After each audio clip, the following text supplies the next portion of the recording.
The first sign that something was deeply wrong came in the form of a voicemail at 3:47 a.m. I was already half awake, not because of any noise or dream, but because of that strange tension in the air, the kind your body notices before your brain does. My phone buzzed softly on the nightstand, and I blinked into the darkness, reading the caller ID. Mom. I let it go to voicemail. Evelyn Clark didn't call in the middle of the night unless someone had died, or unless something had gone terribly, catastrophically wrong. I lay there, staring at the ceiling, heart racing. Then the second buzz came. A text from Dad. Nadine, come to the house. Now. No punctuation. No context. Just demand. I swung my legs over the bed, pulled on jeans and a hoodie, and pressed play on the voicemail with a shaky thumb. Nadine, sweetheart, it's your mom. There's been an issue with the bank. Please, call us as soon as you get this. It's about Landon's loan. We need to talk. Now. Please, baby, just call us. The voice was breathless, cracked at the edges, and that's how I knew it was real, because Evelyn Clark didn't crack. She managed. She guilt. She orchestrated, but she never cracked. The drive to my parents' house took exactly 19 minutes, most of it through empty residential streets lined with perfectly trimmed hedges and glowing porch lights. Boulder was always quiet at night, but that morning, because, let's face it, for AM was morning, it felt like the city was holding its breath. When I pulled into the cul-de-sac, the Clark house looked exactly the way it always had. Not a single tile out of place, the porch light still humming faintly like a beacon of upper-middle-class respectability. But something was off. The front door was already open. Inside, my parents sat at the kitchen island like mannequins, still, stiff, pale. My father looked like he'd aged 10 years overnight. My mother's hair was down, something I'd only ever seen when she was sick or grieving. I didn't say hello. I didn't sit down. What did you do? I asked quietly. I already knew. God help me, I'd known for weeks that this moment was coming. My mother stood, wringing her hands. Honey, please, just listen before you jump to any conclusions. Did you use my savings? Silence. My father cleared his throat. It was collateral, he said, for Landon's business loan, just as backing. We never thought it would come to this. I felt the floor tilt beneath me. You what? My mother stepped forward, her voice trembling.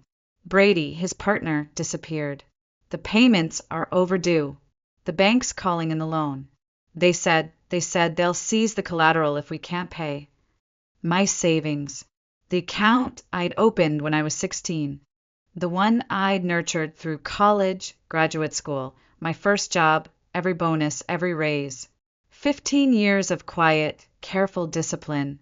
Explain to me, I said slowly, how you even had access. My dad looked away. We had some of your old paperwork, from when you were a minor. The bank manager, we've known him for years. He thought it was just an oversight. You forged my signature. No, Mom said too quickly, then quieter. No, not exactly. We just implied your participation. I laughed. It wasn't a nice sound. It scraped out of me like broken glass. And Landon? I asked, where is he right now? My dad sighed. He's not answering. Of course not. My hand moved to my pocket. I pulled out my phone, unlocked it, and opened the banking app. Turned the screen toward them. Mom leaned forward, squinting, then blanched. No, that can't be right. There should be over 300,000 in there. There was, I said, letting the words freeze the room. Not anymore. My mother's mouth opened, then shut. My father's jaw clenched. What did you do? She whispered. I smiled without warmth. That's your question? After you stole from me. Dad stood. Nadine, please. The house is tied to this, too. If we default, we'll lose everything. I looked around the kitchen. The same granite counters I'd wiped clean every night as a teenager. The same floor I'd once scrubbed with a toothbrush because Landon had spilled juice and blamed me. "You already lost everything," I said. "You just don't know it yet." And I walked toward the door without another word. 2 weeks before that 4 a.m. confession, I'd already started moving the money. Not all at once, never all at once. That would have triggered alerts, and my parents might not have noticed numbers, but they noticed drama. So I shifted it slowly, methodically across multiple accounts. Then I moved it all offshore. A shell company, Clark Horizon Holdings, registered legally in the Cayman Islands. I had help. Good help. Her name was Janelle Walsh, my best friend since college, and now one of the sharpest estate attorneys in Denver. She was the first person I called after I overheard my mother on speakerphone talking to Landon in a tone that didn't match her words. "She won't even know it's gone," Mom had said, casual as if she were discussing the weather. "We'll just file the paperwork, and if Landon's business takes off, she'll never need to know." I stood frozen outside the study door, heartbeat thudding so loud I could barely hear the rest. But that had been the moment. I drove straight to Janelle's office that night, walked past the janitor vacuuming the hallway, and handed her a flash drive. "Listen to this," I said. She did, twice, then leaned back slowly in her chair. "They're planning financial theft, and you're the target." I nodded. "Then we need to beat them to it," she said, reaching for her laptop. It took us 3 hours. By morning, Clark Horizon Holdings was real. Every cent of my earnings, my emergency fund, even the small inheritance from Grandma Betty, was legally transferred to the company. On paper, the assets were no longer mine. They were owned by an entity I controlled, but no court could seize it without a fight. That was the moment I stopped being the dutiful daughter. I became the firewall. And I did it quietly, methodically, while Mom invited me to Sunday brunch, while Dad asked if I'd considered putting some money into a family trust, while Landon left drunken voicemails about needing one last push to hit market scale. They were laying a trap. They just didn't know the rabbit had teeth. Janelle made sure the paperwork was airtight. Every transfer had a legal rationale. Every account was documented. Nothing hidden, but nothing exposed. "They'll try to say you hid the money," she said. "Let them. What you did was smart. It was self-defense." Still, it stung. The first time Landon called me selfish was when we were 16, and I refused to do his college applications for him. He threw a shoe at my door. Mom grounded me for not being helpful. I should have known then. But when you grow up inside manipulation, it doesn't look like a crime. It looks like family. That's why when Dad begged me to consider releasing some funds to save the house, I didn't even blink. "There are no funds," I said flatly. "Not ones you can touch." He paled. "Nadine, this is your family." "No," I replied. "This is theft. I'm just the first person in this family to call it by its name." Later that night, Janelle handed me a manila folder thick with printouts. "This is everything," she said. "Your new structure, your protections, your proof." I flipped it open. A line of numbers, clean, crisp, defensible. "Clark Horizon Holdings now owns the entirety of your previous assets," she said. "And you're the sole director. If anyone tries to claim your accounts for a loan, they'll find an empty shell." I nodded. Good. Because I think they're about to try exactly that. And 2 days later they did. That 3:47 a.m. voicemail wasn't desperation. It was too late for that. It was the sound of people who thought they could control me, realizing, far too late, that they never actually could. By the time the bank sent their official letter demanding repayment, Janelle and I were already 10 steps ahead. We knew they'd come knocking. We just didn't know how many locked doors they'd already forced open in my name. It started with a document from 5 years ago, a loan application from Sterling Private Capital, co-signed by Nadine Clark. Except, I'd never heard of that company. I certainly hadn't signed anything. Janelle ran it through a forensic signature tool. "Not even close," she said, placing the scanned signature beside mine. Sloppy. They didn't even try to match it. That's when we dug deeper. We pulled my credit history, tax returns, archived bank statements, anything with my name on it from the last 15 years. And what we found made my stomach turn.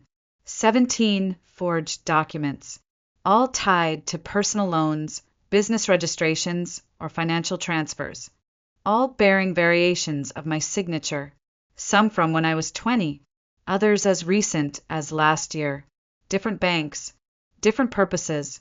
One common thread: my parents' names were always nearby. And Landon, his fingerprints were all over everything. He's been the recipient or co-signer on almost all of them, Janelle said, flipping through the pile. They've used you like a financial fallback plan. Repeatedly. Consistently. I felt sick. I remembered being 22 and confused when my student loan statement looked higher than it should have. Mom said it was interest. I believed her. I remembered losing a promotion because of a sudden drop in my credit score. Dad blamed credit system errors. I let it go. How many lies had I swallowed just to keep the family peace? I stood up and paced the room, hands trembling. This isn't just fraud, I said. It's systemic, coordinated. Janelle nodded. It's also personal. That night, I got a call from Aunt Lorraine, my mother's sister, and the only relative who'd never treated me like an ATM. Her voice was tight, fast, like she'd been waiting for an excuse to speak. Nadine, they screwed you, she said. They've been screwing you for years. I sat down slowly. How do you know? Because your grandparents left part of the house to you, she snapped. A third, in fact. It was in the will. A direct inheritance. But they never told you, did they? No, they didn't. She cursed. Of course they didn't. They've been making decisions about that property like they own it outright. But legally, you've had a stake since you were 18. My hands clenched the edge of the table. And the trust fund, she added, the one you thought disappeared during Landon's freshman year? That was yours too. They liquidated it when you were still a minor. Said it was reallocated. It wasn't. I stared at the wall, the weight of it all pressing into my chest. How much? I whispered. 90 grand. At least. My world tilted sideways. I thanked her, barely remembering what I said. Then forwarded everything. Documents, timelines, voice memos to Janelle. Her response was immediate. This is not just fraud, she said. This is financial abuse. We built a timeline. We highlighted patterns. We named names. And then we drafted the first lawsuit. I wasn't just protecting what was mine anymore. I was reclaiming what they'd stolen. 3 days after that 3 a.m. call, I came back to the house. This time I didn't come alone. Janelle walked beside me, clipboard in one hand, a slim black briefcase in the other. Her heels clicked against the hardwood floor, like a metronome for reckoning. My parents sat at the same kitchen island where they'd begged for my savings. My mother looked smaller somehow. My father's shoulders slumped forward. Landon, of course, was late. Perfect. Let's begin, Janelle said, placing the stack of documents on the island.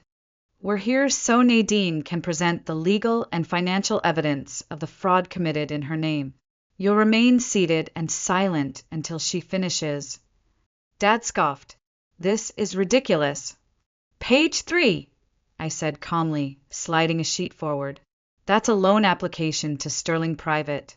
Signature line, not mine. Mom leaned forward, eyes narrowing. It's just a name. Page 6. I didn't let her finish. A transfer of my college fund into Landon's LLC. You claimed it was a reallocation.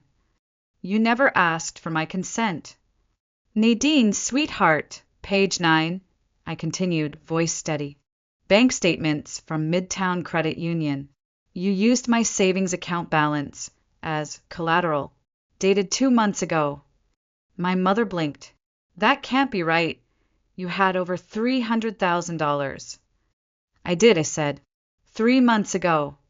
The kitchen went still. Dad stood abruptly and walked to the window like the hydrangeas outside had become fascinating. Mom's hands fluttered nervously. "We had to do something," she whispered.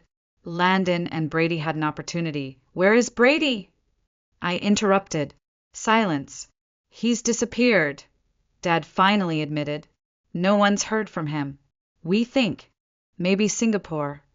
I laughed, but there was no humor in it. "So, your brilliant business partner vanished, and instead of calling the police, you decided the solution was to forge my documents and steal from your own daughter." "We didn't forge," Mom insisted, voice rising. "We were helping the family." "No," I said. "You were helping Landon, and you dragged me into it without permission." The door slammed. Landon stumbled in, reeking of cheap whiskey and desperation. "Did you tell her," he slurred, pointing at Dad, "about the foreclosure notice?" My head snapped up. "What notice?" Mom shot him a glare, but he kept talking. "10 days," he said, leaning against the doorframe. "We got 10 days before they take the house." I stared at him. "You let it get to foreclosure?" "You can fix this," he shouted suddenly. "You have the money, Nadine. You always do. Little Miss Perfect, always saving, always prepared. Enough!" Dad's voice cracked like a whip. "Landon, sit down before you fall down." I gathered the documents into a neat pile. "So the house is going. The loan is defaulting. And now you expect me to come in and save you again." Mom reached for my hand. "Nadine, sweetie, we can fix this. Just move some funds back." "Those funds don't exist anymore," I said coldly. "They belong to Clark Horizon Holdings, and that entity is inaccessible." "But we're your family," Landon groaned. "You can't just let this happen." "I'm not letting anything happen," I said, walking to the door. "I'm letting you experience consequences. For once in your life." Dad called after me. "The media will be all over this. The foreclosure, the scandal, it'll ruin our name." I turned back. "You did that yourselves. When you decided my consent didn't matter. When you chose fraud over integrity." Mom's voice was a whisper. "What are you going to do?" I looked at them for the last time. "I'm going to let you live in the mess you created without your safety net." Then I opened the door, and behind me Landon muttered, "But you promised. You said Nadine would fix everything, not this time." It didn't take long. By the next morning, rumors were already circulating at the country club. A foreclosure notice on the Clark residence. Quiet whispers about Evelyn's absence at the charity board. Douglas's sudden leave from Halcyon Wealth Group. People connected dots fast when money was involved. And I didn't say a word. Not until Aunt Lorraine called again. "You need to see this," she said, voice clipped. "Your father's firm is being audited. Word is this isn't the first time they've smoothed over questionable transactions." I stood in my kitchen, clutching a mug of coffee I hadn't tasted in hours. "Are they investigating him?" "Not just him," she said. "The whole executive tier." Someone handed over a file. Anonymously. I didn't have to ask who. Janelle had already submitted copies of the forged documents and falsified banking information, along with a formal complaint outlining every instance of financial abuse I could prove. "This isn't about family shame," she'd said firmly. "This is about accountability."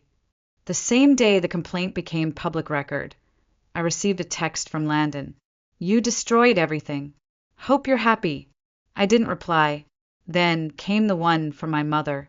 "Your father's firm is asking him to resign. The media is circling. If you care about us at all, you'll stop this now." That word again, us. As if I was never part of it. I was reviewing new court documents with Janelle when Lorraine called a third time. "He did it again," she said. "Who?" "Landon," she snapped. "He took out another private loan. Not from a bank. From people who don't leave paper trails." My blood turned to ice. "How do you know?" "One of them showed up at my house looking for him." Janelle was already pulling up real-time alerts. If these people are who I think they are, we need to call law enforcement. My phone buzzed. Family meeting, 7 p.m. Tonight, non-negotiable, a group text. From Mom. I stared at it for a moment, then typed a single reply. I'm bringing my attorney. At exactly 7 o'clock, I walked into the house I no longer called home. Janelle beside me, calm and unreadable. The living room was full. Mom's mascara was smudged. Dad looked pale, exhausted. Landon was pacing, his knee bouncing like a jackhammer. Lorraine and my cousin Morgan sat on the far end of the couch, arms crossed, watching everything. This is a family meeting, Mom said coldly. Your lawyer can wait outside. She stays, I said, taking a seat. Now, let's talk about why we're really here. We need to fix this, Dad said, barely above a whisper. The foreclosure, the investors, it's spiraling. Because you committed crimes, Lorraine said flatly. Mom stood, voice rising. We did what we had to do, to protect the family. To protect Landon, I corrected. Same thing, she snapped. Landon jumped up. This is all your fault. If you just helped like you were supposed to. I pulled out my phone and hit record. Say that again, I said calmly. Tell me exactly what I was supposed to do. He blinked. Mom and Dad said you'd understand. That you'd do what's right. That's why they used your accounts. Travis, Mom hissed. Stop talking. They said you'd never let the family fall apart, he continued. That's why they forged your signature. They knew you'd fix it. Janelle didn't even flinch. She just tapped the record button again. Lorraine raised her own phone. I think we're all recording now. Then Morgan looked down at his screen. Oh, he said with a little smile. I think I just accidentally streamed this entire conversation to the club group chat. The room froze. The what? Dad whispered. Morgan held up his phone. And look at that. A couple local reporters are in that chat. You wouldn't, Mom whispered. But it was already done. And suddenly, no one had anything left to say. By the time I walked out of that house, my phone was vibrating nonstop. Group messages exploding. Country club scandals. Anonymous posts from concerned neighbors. The audio file from our little family meeting had already been downloaded dozens of times. It didn't matter. I wasn't going back. Not to the house. Not to the role. Not to the version of myself that kept believing I owed them more than the truth. The next morning, my blog post went live. The cost of being the responsible one. I didn't hold back. I wrote everything. The forged signatures, the fake loan paperwork, the savings account used as collateral without my consent. I uploaded scan documents, audio clips, legal proof. I didn't name names, but I didn't have to. The internet filled in the blanks. Within hours, I was flooded with messages. People, hundreds of them, sharing stories of being financially abused by their own families, used, lied to, betrayed. Most of them had never told anyone before. You hit a nerve, Janelle said quietly, scrolling through the avalanche of comments. You started something. Lorraine called again. Your father's firm just issued a public statement, she said. They're calling it early retirement due to personal reasons. Translation: fired with prejudice. She didn't sound sad. And your mother's been dropped by every board she sits on. No one wants to be tied to this mess. I didn't smile. I didn't cry either. It just felt done. That afternoon, I sat across from Stella and a federal investigator. I handed over every piece of evidence we'd gathered. Fraud, identity theft, tax violations, potential RICO implications from the shell games Landon and Brady had been playing for years. It was bigger than even I'd imagined. They may not go to prison, Stella said later, but they won't walk away clean. Good, said. I'm not doing this for punishment. Then why are you doing it? She asked. I looked out the window, where soft snow had just begun to fall over Boulder. For peace. That night I packed a suitcase. 3 weeks. Italy. Just me. A reset. Quincy showed up at dawn with croissants and coffee. Morgan had texted a link to a news article. Local financial advisor investigated in multi-million-dollar fraud. Dad's picture was right under the headline. They always thought reputation was armor, I told Janelle at the airport. Turns out it's paper. One match, and she nodded. And you lit it with the truth. Just before boarding, I got one last text. You can't just abandon your family forever. Mom, I held it up for Janelle to see. Watch me, I said. We both laughed. Not bitterly, not cruelly, just free. On the plane, I ordered champagne. I watched the mountains fall away through the window. I thought of my childhood home, now empty, of Landon, hiding somewhere, still convinced someone would save him, of my parents sitting in a motel room, trying to rewrite the story like they always did. But this time, the ending belonged to me. I thought of the voicemail Dad left me the night before. Pearl, please, we're still your parents. You can't just walk away. But they were wrong. I wasn't just walking away. I was walking toward something better, something mine, and I didn't look back. Italy was quiet, not the tourist traps, not the bustling piazzas or jam-packed art galleries, but the hills outside Florence where olive trees bent with age and the wind didn't carry expectation. That's where I found my breath again. 3 weeks of silence, art, wine, sunlight, no voicemails, no guilt, no noise, just me. And then something unexpected. My blog post, the one I thought would sink into the noise of the internet, had gone viral. Not just locally, nationally. It had a name now, family fraud syndrome, coined by a financial abuse advocate in Boston who said my story cracked open a silence no one dared name. I was asked to speak on a panel, then at a university, then by a state representative pushing for new legislation, protections against identity theft within families. I said yes, because it no longer felt like vengeance. It felt like building a firewall for every other Nadine who didn't have a Janelle or an Aunt Lorraine. I donated the restitution money from the bank, every last cent, to a financial literacy fund for women in vulnerable family structures. Not because I didn't need it, but because someone else needed it more. That felt right. Months passed. Lorraine sent me a photo once, Mom and Dad standing outside a low-budget motel in Nevada, faces hollowed by shame they still couldn't name.